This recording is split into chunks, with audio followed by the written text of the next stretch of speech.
आशुतोष और मैं इस वक्त मौजूद हूं पटना के गर्दनीबाग धरना स्थल पर। यहां आप देख सकते हैं बिहार अतिथि शिक्षक संघ के लोग धरना पर बैठे हैं। इनकी कुछ प्रमुख मांगे हैं। दरअसल इनकी सेवाओं को अब निरस्त किया जा रहा है और ये अतिथि शिक्षक के तौर पर काफी लंबे समय से अपनी सेवाएं दे रहे थे, लेकिन अब इन्हें हटाया जा रहा है और सरकार की तरफ से जो फरमान दिया गया, आप देख सकते हैं शिक्षकों की जब कमी थी तब हमने पढ़ाया, समय निकल जाने के बाद हमें क्यों हटाया। तो इनके मन में भारी आक्रोश आप देख सकते हैं। यहाँ पर महिलाएं भी बैठी हुई है और काफी संख्या में लोग यहाँ पर धरना देने आए हैं। आइए हम सीधे इनसे बात करते हैं और ये जानने की कोशिश करते हैं कि इनकी जो समस्या है वो क्या है। आप ये बताइए कि सरकार ने जो नया फरमान लाया है, आपके मन में कितना आक्रोश है और क्या आपकी मांग है?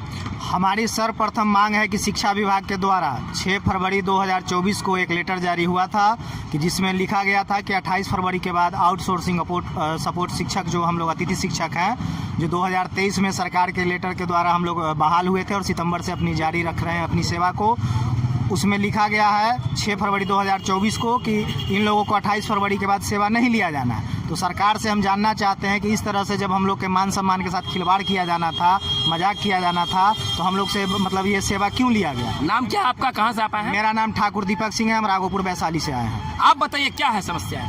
समस्या हमारी यह है कि जिस दिन टीचर है जो विद्यालय में नहीं थे, तो हम लोगों को एकेडमिक सपोर्ट वाले है जो आउटसोर्सेज एजेंसियों के माध्यम से बहाली हुई और बहाली होने के बाद हम लोग घर घर जाकर है जे शिक्षा का अलग जगाया, बच्चों को है जे बुलाकर स्कूल में है जे पढ़ने के लिए प्रेरित किया।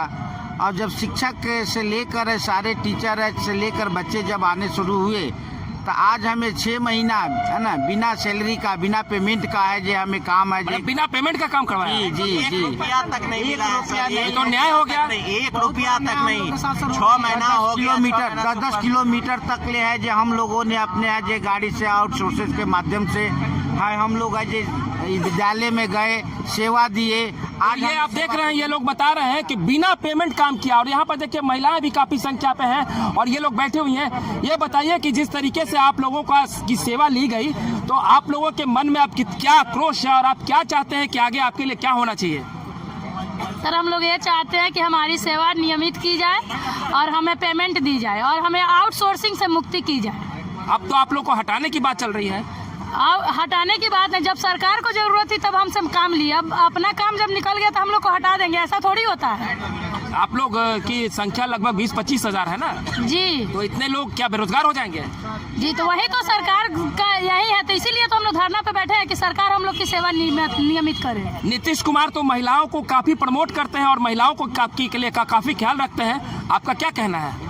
सर, ये तो दिखावा है और छलावा है। सरकार के छलावा को लोग सभी जानते हैं और जिस तरह से वो कह रहे हैं कि हम रोजगार दे रहे हैं, बेटियों को सुरक्षित कर रहे हैं, हम जब बेटियों को निकल रहे हैं तो हमें बेरोजगार किया जा रहा है। ये कौन सा सरकार का बेटियों को सुरक्षित करने का और प्रमोट करने का तरीका है, जिसमें कि निकाल तो रहे हैं बेटियों को घर से बाहर, लेकिन फिर भी उन्हें बेरोजगार कर रहे हैं, फिर से घर में बैठा रहे हैं। आपका क्या कहना है? जी हाँ सर, आपने लिखा है जॉब हमारा है अधिकार, हमें क्यों हटा रहे हो सरकार? पढ़ा लिखा कर क्या किया गलती जो हमें कर रहे हो बेरोजगार? जी हाँ सर, हम लोग पढ़े लिखे हो करके भी आज बेरोजगार हैं। नीतीश सरकार से हमें यही कहना है कि वो बेटियों को बहुत सम्मान देते हैं, सम्मान करते हैं, तो हमारा भी सम्मान करें, हमारा भी जो जॉब है वो रेगुलर करें। ये नहीं कि हमें जॉब से निकाला जाए। 28 का दे दिया गया फरमान कि 28 फरवरी से आप लोग जॉब नहीं आएंगे, जबकि हम लोगों को 1 रुपया भी नहीं दिया गया है। हम लोग फ्री में सेवा किए हैं। तो आप लोग को अगर दोबारा जॉब पर नहीं रखा जाएगा तो फिर आप लोग क्या कदम होगा? जब तक हमारी मांगे पूरी नहीं होगी तब तक हम लोग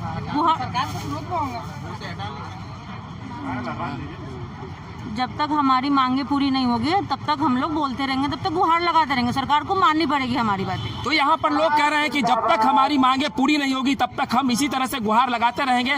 और जिस तरीके से यहाँ पर और भी लोग हैं वो भी कुछ कहना चाह रहे हैं, आप क्या कहना चाह रहे हैं? सर, सरकार से एक ही मांग है सर, 28 तारीख की जो लेटर है सर जो कैंसिल है उसको निरस्त कर दी जाए। अगर नहीं निरस्त करती है तो हम अपनी खून के आखिरी कतरे को बहा देंगे, लेकिन सरकार को हम छोड़ेंगे नहीं।